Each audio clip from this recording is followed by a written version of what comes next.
Well, welcome in, college hockey fans here in the Desert Southwest.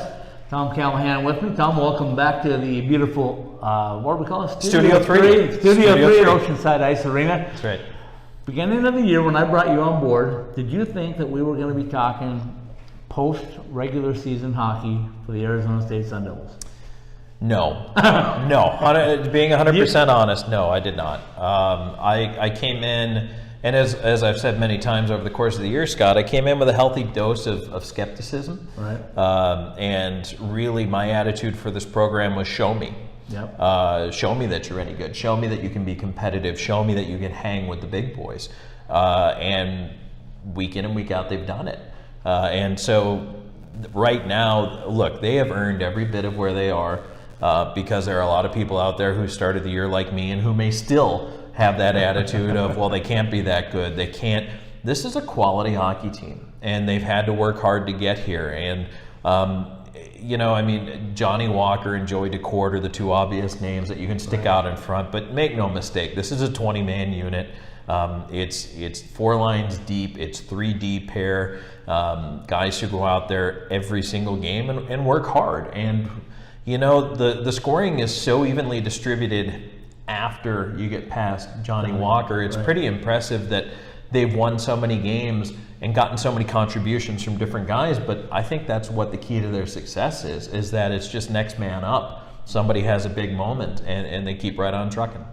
I've been thinking about this for the last couple of weeks, but certainly over the last week is the way things ended for them. When I watched them on the ice at Minnesota, I wondered if maybe they felt like they'd arrived. That was my gut feeling from what I witnessed. Now, my thoughts have changed certainly over the last hour or two, talking to Coach Powers and knowing that there were some guys that were suffering illnesses and knowing that they didn't have their leading scorer on the ice with them. So I'm not so sure that was the case now. I'm thinking maybe it was just a matter of, hey, bad timing. You get 6 guys with the flu, you get your leading scorer injured in practice that week. You miss your Thursday practice going up there. Yeah, let's go into that. They didn't get their practice. Right, they didn't get there in time due to a flight delay. So all those things kind of worked in favor. And then when you look on the flip side of the coin, for the Minnesota team, they had everything in their favor. They're playing on their home ice sheet. It's an Olympic ice sheet. They played there forever, right? They have 9 seniors on their team. They're pushing for a home playoff berth, which they got secured basically by beating ASU twice. So senior weekend, you throw all these things in there and you go, that was really a stacked deck they were going against. And had they come out on top, that would have been an amazing feat. But the other thing that I want to mention real briefly is that since when is a 5-2 game a shellacking? Well, here's the thing, Scott. I've been around this sport for 20 years.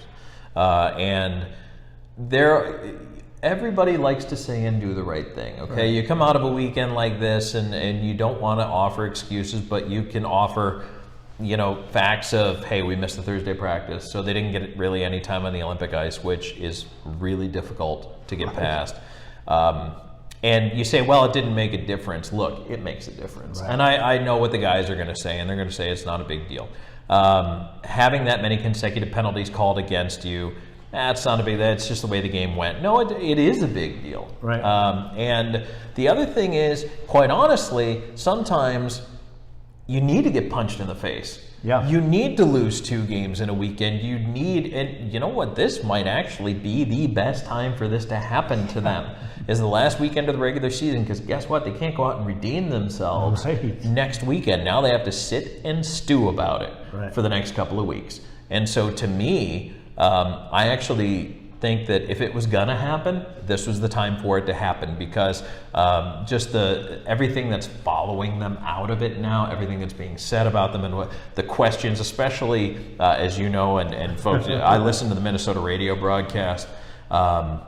They gave no credit to Arizona State at all. They did not give them any credit. They questioned their talent. They questioned their heart. They questioned their work ethic. They basically said these guys aren't a D1 program. They're horrible. And you know what? Like, sometimes you need that for your motivation. And now you've got 3 weeks of it sitting in a little coffee can in the middle of the room. Right. And every once in a while you're going to need to open that can and look at it and go, well, you know what, guys, we're not there yet.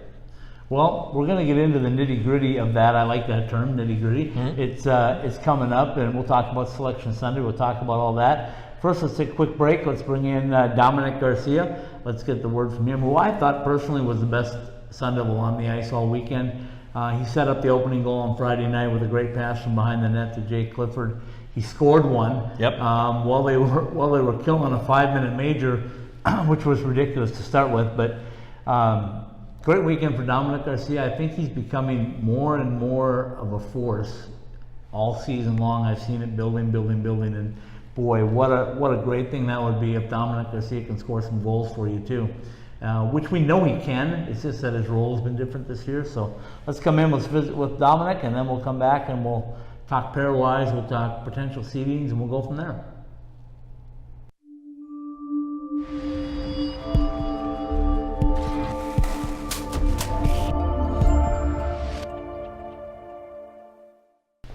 All right, welcome in college hockey fans, College Hockey Southwest Weekly. This is our post-regular season edition that we hoped we were going to do, and now we're doing it. Dom Garcia is in with me, not only one of the bright spots from last weekend, but also one of the captains. So we got a lot to talk about. But first of all, congratulations on your personal success. You played what I thought was the best player on the ice last weekend. So congratulations from that part of it.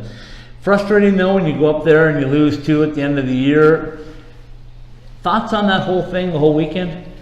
I mean, it's frustrating whenever you lose 2 back-to-back, especially with the year we're having. We don't like to lose at all, 1, so we like to win every weekend and try and sweep. So it's frustrating, but it's not going to deter us from what we want to accomplish. So, you know, I talked to Coach Powers earlier, and there are no excuses. It is what it is, but there were some things that you guys had to overcome. I know there was the injury to Johnny. There was some guys suffering some flu bug that went around your team, and then all of a sudden you're on this big ice sheet and you don't even get your Thursday night practice because your travel plans get changed on you. That wasn't yours. So how big was the change in ice surface for you guys?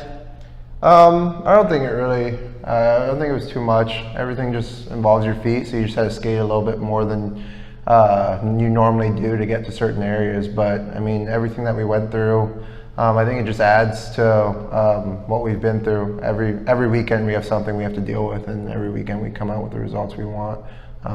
So this was no different. We didn't get the results we wanted this time, but we've faced adversity all year. You know, Friday night you started off, made a great play getting behind the net and was able to throw it off for Jake Clifford to bury it. Mm-hmm. You guys got off to what you wanted to do on the road, right? Got a quick start. What happened from that point, in your opinion? I don't know. We just got some unfortunate bounces, it seemed like, and just one of those weekends we just couldn't get the goals we wanted. So I mean, they're a skilled team. They're a good team. So credit to them. But we're happy with the effort we put in, and we're a resilient group. Now we look ahead to the NCAA tournament. We can't say you're 100% in yet because the selection show hasn't happened yet, but you guys have to prepare like you're in and your body of work stands for itself. So how's the next couple of weeks going to be for you guys? It's huge for us. Anyone with anything going on, they have time to heal, and then the rest of us, we get time to rest even though we're healthy for a little bit, and then it's right back into it. It just gives us time to really fine-tune the things we need to work on, we feel like we need to work on, and the rest, and along with the detailed practices that we're heading into, we love the off time we get. We're not going to be banged up when it's go time. You know, I asked Coach if he had a preference on what regional he would like to go to. He said he couldn't be picky. He'd take whatever site that you put you in, but think about it for a minute. Is there a spot that you'd like to go if you had your choice? To be honest, I've never played in any of them, so again, I'm just happy to be where we're at, just like Powers is. I mean, maybe other guys that are from PA or anything like that or want certain places, but for me, I'm just enjoying the moment right now. Unless that region was at T-Mobile or something, you might have a different feeling. Yeah, maybe, but since they're all away, I'm all right. So let's talk a little bit about how you prepare over these next 2 weeks, because obviously you have no game action, but you guys have had bye weeks during the season. Right. Is it kind of that same feeling right now, or is it a different feeling? I think it's a little bit different just because we know, like, if Selection Sunday comes out in our favor, it's a different stage. Yeah. So definitely, usually the bye weeks are only 1 weekend, and now we're going into 3. So it's definitely a different stance, but it's nothing that, again, we can't overcome or anything like that. And we're just going to take it day by day and work hard every day at the gym, or whether we're on the ice or in video. You know, I've asked you earlier in the year, but we'll kind of revisit it again. Did you think that it was possible for this team to get to this point this quick? I don't think anyone imagined it. I think everyone thought it was still going to be a process. But this year's been pretty special, and we have a special group of guys in there. Obviously, just to jump from where we were last year to this year, speaks leaps and bounds about the character we have in that room from top to bottom, even our freshmen, and especially our senior guys. You know, in the desert Southwest, and you growing up in Las Vegas, it's kind of an educational process. The Golden Knights went through it last year. They had to educate the fans and everybody what it was like for NHL hockey. Now we have a very successful NCAA hockey. Is there an education process that people have to learn what this NCAA tournament is all about? It's 16 teams, right? It's single elimination. They approach things differently because one and done, right? Right. I think from an educational standpoint, you're not going to learn the game in one weekend or anything like that. So if you're trying to get into the game, whether it's in Vegas or out here or anywhere in the Southwest, I think just going to the game and experiencing the atmosphere is what gets you hooked. And I think the fast pace is what draws people in. And then from there, the more they go and the more they watch it on TV is when they start to learn those little things that you wouldn't know otherwise. So you don't have to study a book or anything like that, but just watch the game and enjoy it, and eventually it's going to pick up. So let's talk about your past. You played a lot of different places. You played a lot of different levels. What's it been like, and have you been in a position like this where you get to that one and done, where it's, you know that there's 60 minutes that lies ahead of you, and that could be the end of your season or could be the biggest moment of your career? Yeah, just through my time in high school, regionals was always a one and done type thing. It seemed like when it came down to the championship, especially. Yeah. When I was in the NAL, it was a best of 3 series my rookie year, but the second game against Fairbanks was a 60-minute winner go home. My second year, we made it all the way to the NAL championship, the Robertson Cup, and that didn't turn out in our favor. But so yeah, I've definitely been in those situations, and as nerve-wracking as they are, they're exciting, and it's what you look forward to anytime you get to play hockey, and it's one of your goals by the end of the year is to play in one of those. Otherwise, it's not as enjoyable when it's your. So you're one of the guys that wears a letter. Is there anything you have to do in preparation for maybe? I know the lineup's going to come from you because nothing's going to change on that right, one. Yeah, but is there anything you're going to have to tell the guys or prepare the guys for, and as a leader on this team, or is it pretty much running on autopilot right now? Basically, I was never one to speak out a ton. We have a lot of guys that are vocal leaders. So for me, it's just doing the same thing I do every day on the ice, and it's working hard. It's not going to always be the prettiest goals or anything like that, the prettiest plays, but we have guys in there that can make those plays. So they're going to do their job, and I get to do mine. And at the end, if everyone's doing their job, we're going to like the result. Very good. I'm going to finish it up with a comment about your goal this weekend. It was shorthanded. They were on a 5-minute major, came after the big hit by Wilson, if I remember everything correctly. Tell us about that goal. I think it started down in their end, and then I went for the wraparound and didn't get it. So I was the last one coming back up the ice, and they made a drop pass, and it didn't get to anyone on their team, and Steiner grabbed it and sent it out of the zone, and it just happened to be right on my tape, and I skated down and closed my eyes and just let it rip. So well, the best part of it is your dad, who I talk to quite frequently, told me, I didn't know if Dom would ever score again.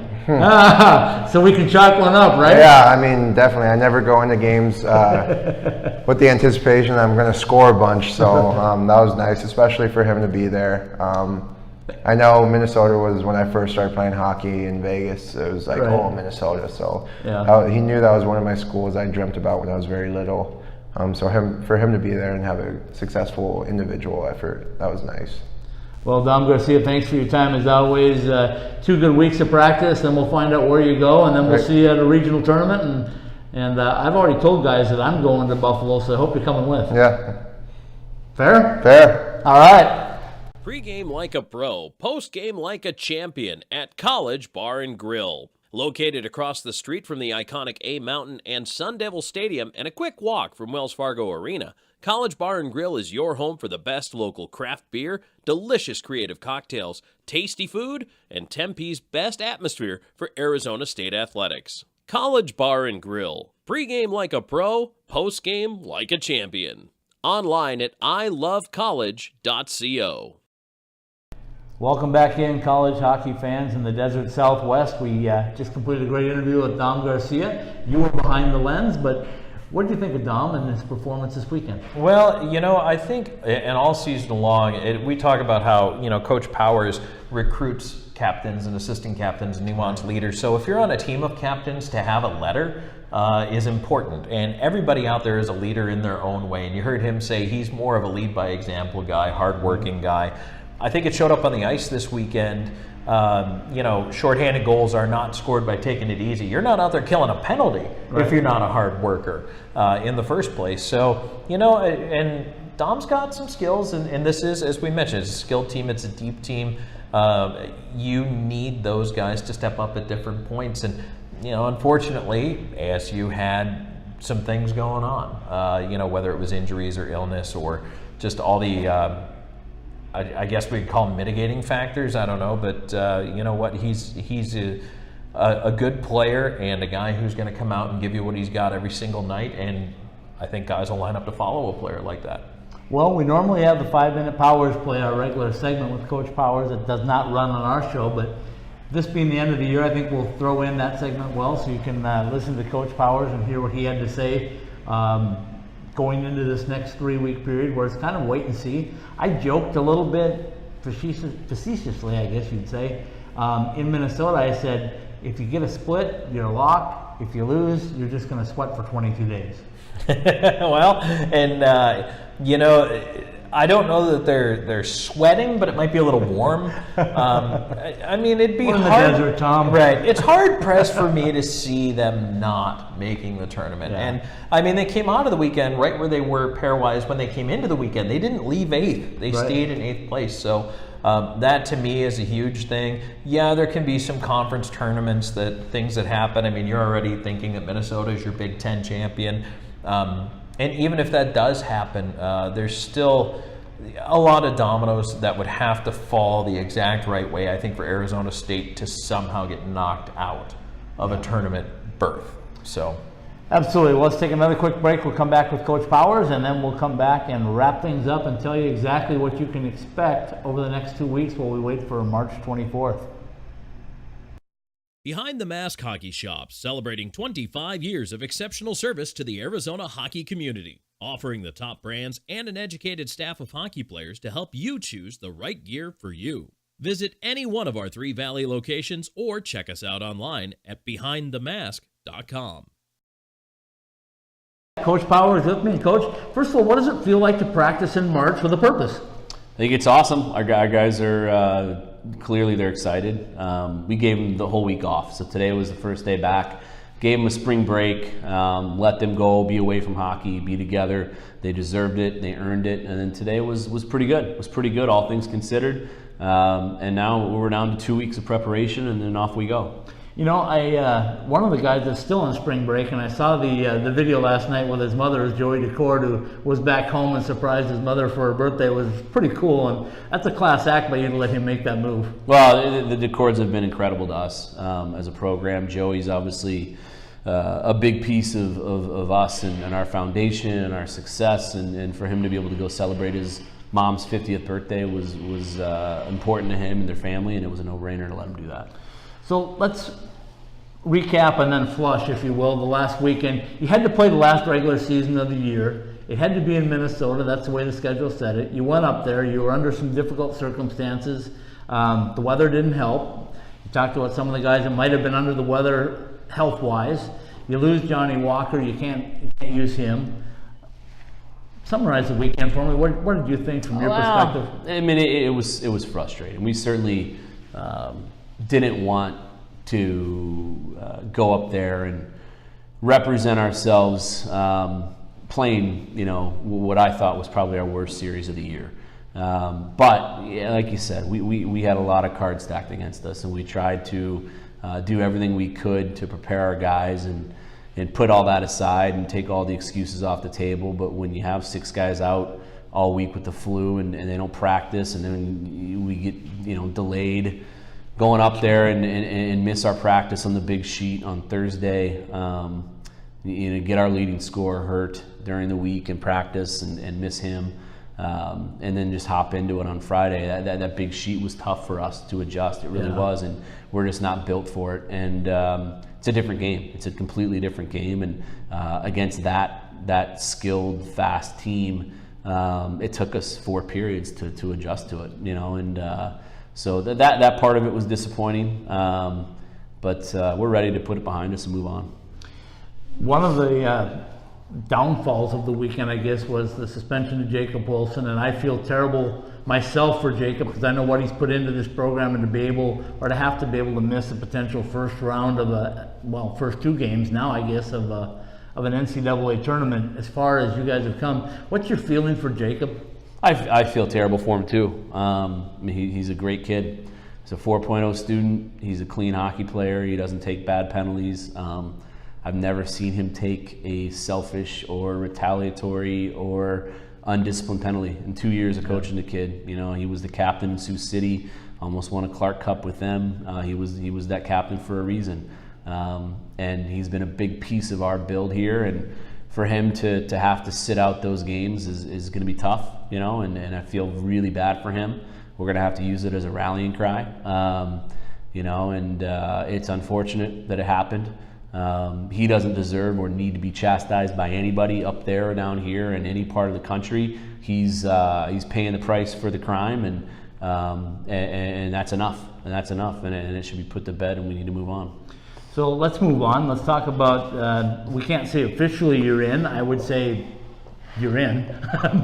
but you got to prepare like you are, right? And wait for Selection Sunday and then find out where things fall. So 2+ weeks now to practice. What's the game plan? How do you go about this practice, and are you ready for it? We've torn it apart, every which way from Sunday, and we think we're in. We think we're in. It's we're preparing like we're locked and in, and there's no other way to go about it. So we plan on being in the NCAA tournament. Like I said, this week is flushed and gone, and they're re-energized and recharged and excited to prepare for 2 weeks. We get 2 weeks to really dial these guys in, get them healthy, get them feeling good mentally and physically, and then really dive into the details next week. So next week, a lot of skill stuff, a lot of competition, kind of lay the foundation and ramp it up, and then the week prior to the tournament, dial it in with detail and film and go out and drill it.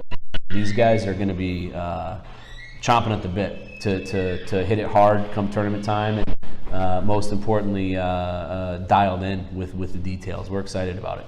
I know you can't pick or choose where you go, but if you had a preference, is there a place that you would feel more comfortable with the 4 regional sites? To be honest, I don't care. Yeah. I don't care. We've had tremendous support out east from a fan standpoint. Yeah. I think going to a place like Manchester, we would get probably we would sell the most tickets. Right. But we're in no position to complain about where they put us. We're thrilled to be in the mix. Does that mean we're just happy to be there? Absolutely not. Yeah. Absolutely not. Now it's focusing on winning 1 game at a time and trying to win 4 games in a row, and we think we're capable of that. When people look at the overall schedule for you, you finished 21-12-1, right? So you got the numbers, right? There's not many teams that have better record than you, and you've played some pretty stellar competition along the way. So I don't think there's a team out there that you can't beat. No, there's not, and we truly believe that. We've proven that. If you look at our record against each conference, it's really good. I think we're 3-1 against Hockey East. We're what are we against Atlantic? 4-0. 4-0, I believe. Yeah. WCHA, we're 4-0-1. NCHC, we're 4-2. ECAC, I think we're 3-4. Big Ten, I think we're 3-5. So 12-2 at home. We protected home ice incredibly well, and that's what you have to do to be successful is win at home. And then we went and had a 500 record on the road against some really tough competition, and nobody had to travel like our guys had to travel. So we took care of business, and scheduled an incredibly difficult schedule, and our guys earned this. Okay, I'm going to give you 2 final questions. One is the obvious one. How's Johnny Walker, and is there a shot that he's going to be back and ready to be on the ice for you? He's fine, and he will absolutely be back for the tournament. How's the health of everybody else on the team? Everybody else feeling pretty good? Good. I mean, it better this week than last week. We had some guys obviously banged up. Everybody has guys banged up, but you don't have 6 guys sick at the same time. And then that was what we had last week. We just didn't have anything in the tank, and but the guys we got that out of the way. We'll be rested and healthy, and most importantly, mentally focused and ready come tournament time. Okay, final question for you. One of the reasons I started the company that I started was to educate and acknowledge hockey in the Desert Southwest. So if you get a chance right now to speak to the fans and the faithful out there, tell them about the importance of a NCAA tournament bid and what that means for a college hockey player and a college hockey coach and a college hockey program.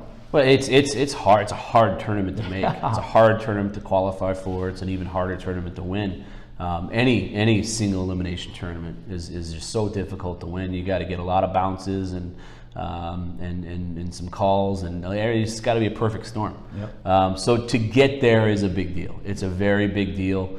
I don't think many people outside of this program thought we would get there within our first 10 years, right? Let alone our 3rd full year. So it's a big deal that our players have accomplished this goal and made this happen, and hopefully it leads to more growth, because that's what we need. There's not enough stalls in college hockey. There needs to be more schools that take the plunge like we did here, and Ray Anderson and Dr. Crow did at ASU.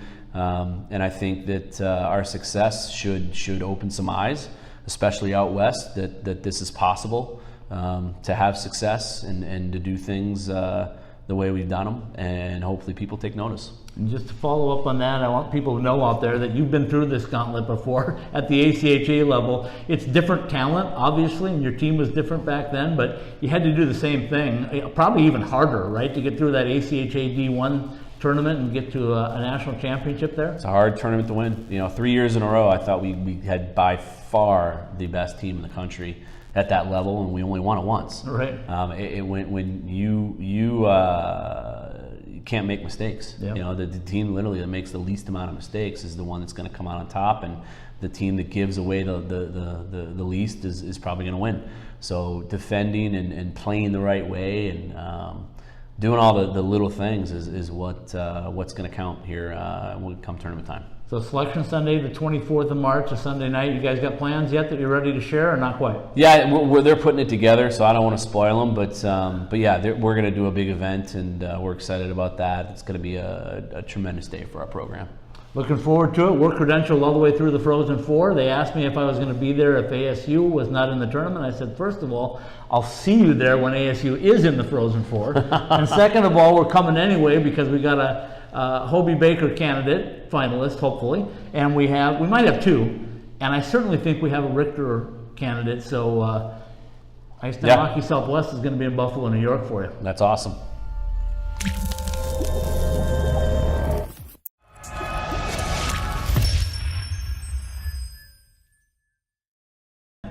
Well, welcome back in, folks, college hockey fans in the Desert Southwest, the College Hockey Southwest Weekly. Tom Callahan, Scott Strandy with you. We just had a chance to put Coach Powers on the spot and talk a little bit. Boy, did you.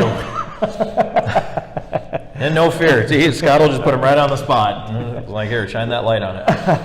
So let's talk a little bit, first of all, about his comments, but let's talk about where we're headed right now. We've got 2.5 weeks, roughly, until we start seeing the real breakdown. And the thing with college hockey is it's not like NCAA basketball where you may have a week or more to prepare for your very first game because you got the playing games and stuff. With college hockey, you find out Sunday night, you're playing Friday or Saturday. Right. And it's weird too, Scott. Let's bear in mind Arizona State not being in a conference. Right. is completely different than what everybody else in college and hockey. I mean everybody. Everybody else. This is the only team that is not in a conference in all of men's D1 hockey. So it is different for them because everyone else is preparing for tournaments, getting ready to go. They still have more games to play even though the regular season is over. So it's just different for everybody else looking ahead. It's almost like college football more where your season ends and then a month later you're playing in a bowl game. Exactly. You know, and that's kind of what Arizona State has, except it's not a bowl game now, it's a tournament, and it's a winner-go-home tournament, which is going to amp up the difficulty all the more. So it'll be interesting to see, and Coach Powers talked about it a little bit, but Scott, how do you keep a team sharp and fresh and prepared and ready to go when that puck finally does drop at a regional? Well, nobody can say for sure, Tom, but I think the plan that they have, like this week was spring break traditionally here at ASU, so he gave them pretty much the entire week off. This is Friday. They had an organized practice today. They had an optional practice yesterday. As we saw on the ice, Joey DeCord wasn't back yet from celebrating his mom's birthday out in Massachusetts. So next week is when they'll start to buckle down. I think Coach told us they'll get into some skill work and do a lot of that for next week. And then the following week, that's when they'll jump into preparing to play a game again. Right. So how is that going to play out? Who really knows? But the guys seem to be taking it in stride. I mean, Dominic told us that the guys are going to be rested, healthier, bumps and bruises are going to heal. And like you said, and I think this is a very valid point, they have 3 weeks to stew over their last loss. Yeah. And when it's an ugly loss, an ugly weekend, and you got to think about that for a long time, it really, I think, builds the fire inside. So I don't know that I want to be the team that they face in any one of the regionals coming up in the end of March. Coach Powers has talked all season long about how this team has to play with a chip. Right. If they were losing some of that chip, if they were feeling themselves a little bit, going up to Minnesota and the kind of vapor trail that's followed them out of Minnesota. That's a kind word. Should restore that chip. Right. If they at all hear any of the things that came out, the comments that followed, just kind of the way things went down, I think it makes you go, you know what, guys, we're kind of back to that underdog mentality if they had all lost it, but hey, we're not getting credit. We're not, places don't think we deserve to be here, so let's prove them wrong. And that's a very valuable motivator. All right, let's briefly put out a schedule as to what's going on here, right? They'll practice the next couple of weeks. Sunday, the 24th of March is the selection show. It'll be on ESPNU, I believe, one of the ESPN family. It takes about a half an hour to lay the teams out. Then they'll know where they're going, right? It's going to be one of 4 regionals. It's going to be either Fargo, Manchester, Providence, or Allentown. In case you don't know your geography, 3 of those are on the East Coast. Right. One of them is right in the middle of nowhere. And nobody really knows at this point where they're headed, and we won't know until it officially comes out. But let's get into that week, right? You find out Sunday night where you're going.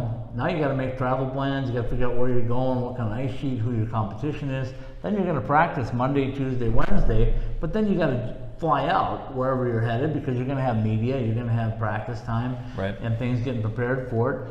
And if you don't know what the NCAA hockey tournament is all about, they play 2 regionals will start on Friday, 2 will start on Saturday. The championships will be determined for those 2 that start Friday on Saturday night, and the championships for the 2 that start Saturday will be Sunday night. So it's very similar to a weekend series. It's just that it's one and done. Right. So once you're eliminated, you're eliminated. 16 teams out of the 60 that are in NCAA hockey will be selected for that tournament. And then from that point, after that weekend, you've got 2 weeks and you're headed to Buffalo, New York. Each winner of the regional advances to what they call the Frozen Four. So that, again, still single elimination. And it's, they'll reseed 1, 4, 3, 2, and off you go. And the winner meets in the championship. And dare to dream? Could Arizona State be there if the cards fall the right way? Maybe. I mean, you know what? Once you're in, anything can happen. A goalie can steal a game or 2, especially a guy like Joey DeCord. But you can also fall victim to penalties, or you can. So many things can happen. I mean, bounces and breaks, puck luck goes your way or doesn't go your way. You just have to play hard and play your game. Because there's not a whole lot of time to prepare either. You'll know who your first round opponent is and your regional opponent, but you'll have some film, some tape, but for the most part, I think if you're Arizona State, you worry about playing your game. Yep, absolutely.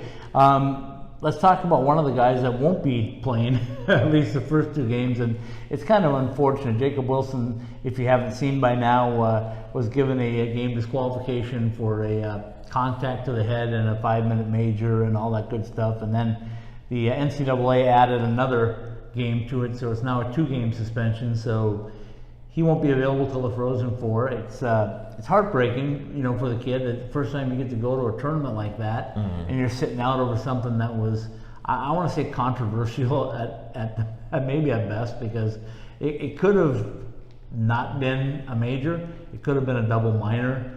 A lot of things could have happened. So to lose your chance at a tournament bid and opportunity is frustrating. Your thoughts on the hit, first of all? I think hockey in general has gotten to a point where hitting is less accepted, which, I mean, it's a physical game. Guys run into each other, and they run into each other 30 miles an hour. It's like a car crash. Right. It's a violent sport. It's a physical sport, and you play that knowing it. Now, there are some guys who don't want the physical part of it, but, I've watched the hit a bunch of times. It's just, it's a hockey play. He comes across.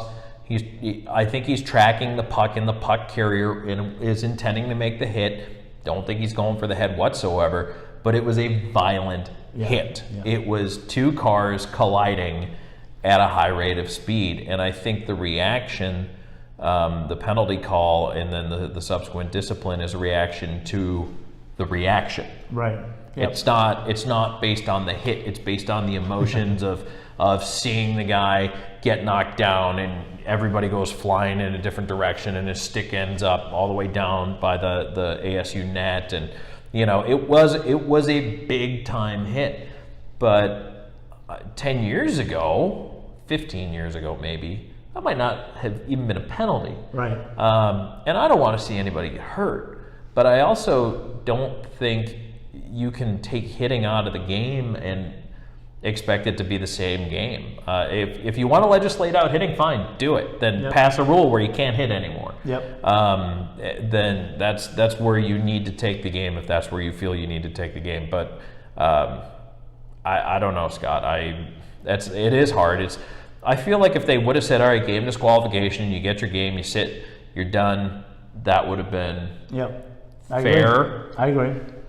If you're going to call the major, because you can't go back and, I mean, maybe you could appeal the game disqualification, but all right, you give the guy a game, everybody comes out happy. I think 2, I don't really know.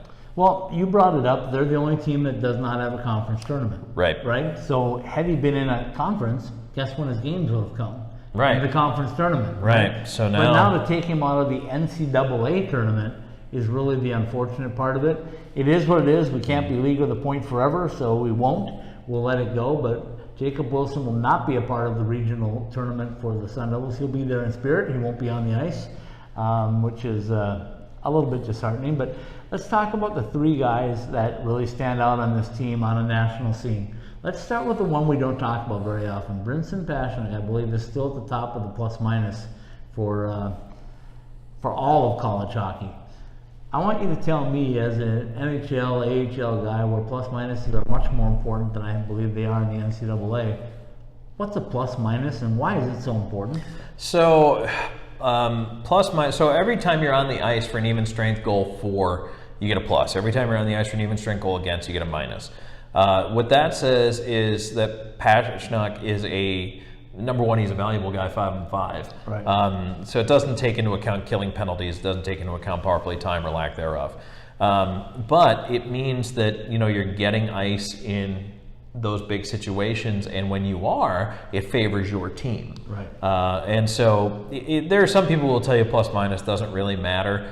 I don't think it's a be-all, end-all stat, but I think it's an important one as far as giving you an indication. If you have a guy who's a minus 12, you have an idea he doesn't really care much about defense. And his line or his pairing is probably not the one you want out there in a clutch situation.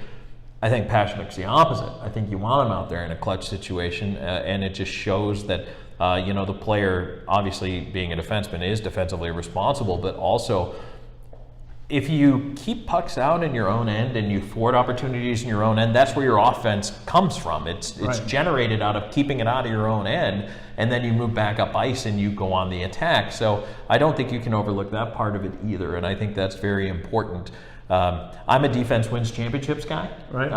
That's how I've always looked at it. I think if you have solid goaltending and you keep pucks out, you're going to find a way to score more goals than the other guy, even if it's 1-0, 2-1. All right, so we talked about Brinson Pasichnuk, the one of the country's top leaders. I haven't checked recently to see where he's at, but he was at the end of the weekend, I believe. And let's talk about the leading goal scorer, who was tied for leading goal scorer in all of NCAA hockey. Phoenix native Johnny Walker missed last weekend. I know he was extremely disappointed to get injured in practice before the final regular season game, but talk about Johnny Walker, his skill, and more importantly, what he's going to bring to this team in the NCAA tournament. Well, he's a threat that other teams are going to have to monitor. He's a guy that they're going to have to specifically defend. And that should open up some space for other guys. I imagine Johnny's going to have someone wallpapered on him at all times. He can still find a way to get free 9 power play goals, so he's definitely an important element, especially on that offside on the left wing and a one-timer.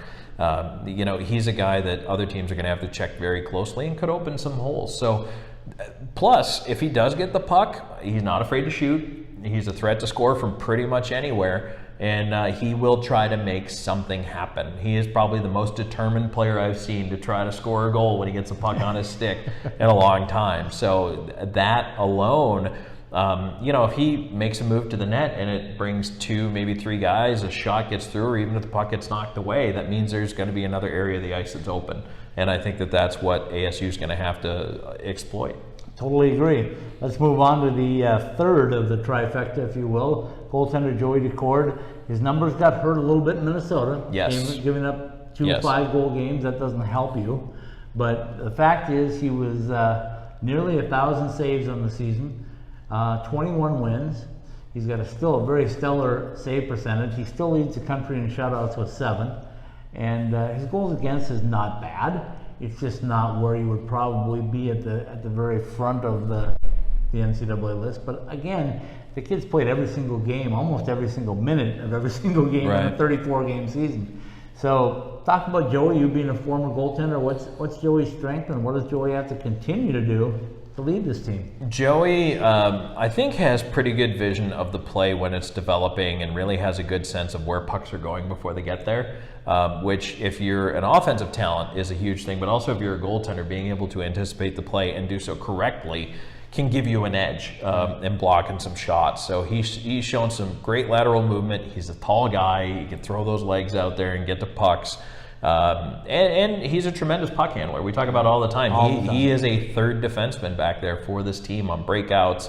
On a power play, they have no problem sending it back to him and letting him start the breakout while they change the line. So, that's a valuable piece to have back there. I think he's a very, valuable piece, not only from stopping the puck, but also from moving the puck. And you know what? He's got a pretty good head on his shoulders. He's calm. He doesn't freak out. He doesn't lose his mind. And he's going to need that come tournament time. And I think that outward calm also affects your team around you. And they're like, all right, well, he's not losing his mind. We don't need to either. And I think that's kind of pervasive throughout this whole room. Well, we'll have a week off next week where we can discuss that. Hopefully we'll be able to bring on a guest, a special guest who is in charge of publicity for the Hobie Baker Award. So we'll find out what the scuttlebutt is and all that, and we'll find out exactly how the whole thing's going to play out in Buffalo when they hand that award out. If you're not familiar with that, the games start Thursday. They'll play the 2 semifinals. Then they'll hand out the awards on Friday, and then they'll play the championship game on Saturday. So it's kind of a fun environment. We're credentialed. We're going to be there. Yep. We'll be at the regional too, of course, to bring you all the action. But let's just end today, Tom, by talking about the 4 teams that are the top 4 teams right now, and potentially the ones you're going to see as the number 1 seeds. You got St. Cloud State. You got UMass. You have, let me think of Minnesota Duluth. How could I forget that? My alma mater. It's pretty much all Minnesota up right? there. And then there's number 4 is Minnesota State. Yeah, exactly. Massachusetts kind of sneaks in there. So, as they like to call themselves, and me being a Minnesota native, the state of hockey, the one team that's not in there right now is the University of Minnesota, which I know is prideful, and I know their ego has taken a hit over the last couple of years, and maybe the Sun Devils were the brunt of that frustration that they're not one of those top 3 teams. But those 4 teams that are in there, anything that you see there, will they be the 4? Well, it depends on the draw. You know, I mean, that's what it comes down to is are they going to beat up on each other? Are they going to get sent to the same place, to different places? How's it going to work itself out? So that's really the X factor. You never know. I mean, sometimes you get a team that jumps in there and just catches fire at the right time and you know, goes through a regional like a hot knife through butter. You don't know, especially it being only one game. Guys gets hurt early, a starting goalie gets knocked out of a game. So much can happen. But I mean, if you're looking at the overall body of work, yes, you're thinking those 4 teams have a real good shot at getting through. Quinnipiac's right there at number 5, right behind them. So, you know, and Denver's still there, and Arizona State's, again, staying tied for 8th right now in the pairwise. This is not a bad hockey team, you know what I mean? Like this is no slouch, and none of these teams are a slouch, and that's why I think going into a regional, if you get a tough draw, I don't care if you're number 1 seed, you can find yourself going home on the first night. Yeah, exactly. Well, we'll end this show by, I'll give you my opinion. I think St. Cloud State's going to be the number 1 seed in Fargo. Okay. I believe that UMass is going to be the number 1 seed in Manchester. I believe that Minnesota Duluth will end up the number 1 seed in Allentown. And I believe that Minnesota State will be the number 1 seed in Providence. Okay. You heard it there, folks. There you go. All right, we'll be back next week. We got another special episode. Like I said, we'll talk awards and season-ending awards and potential for those for Arizona State players. And then we'll get another week, and we'll come back and we'll start talking a little bit about who they might be seeing, and then we'll do our selection show. And in the meantime, in all of that, next Saturday we're going to be out at Behind the Mask doing the Smash Fest. So come on out, smash something, try out a new stick.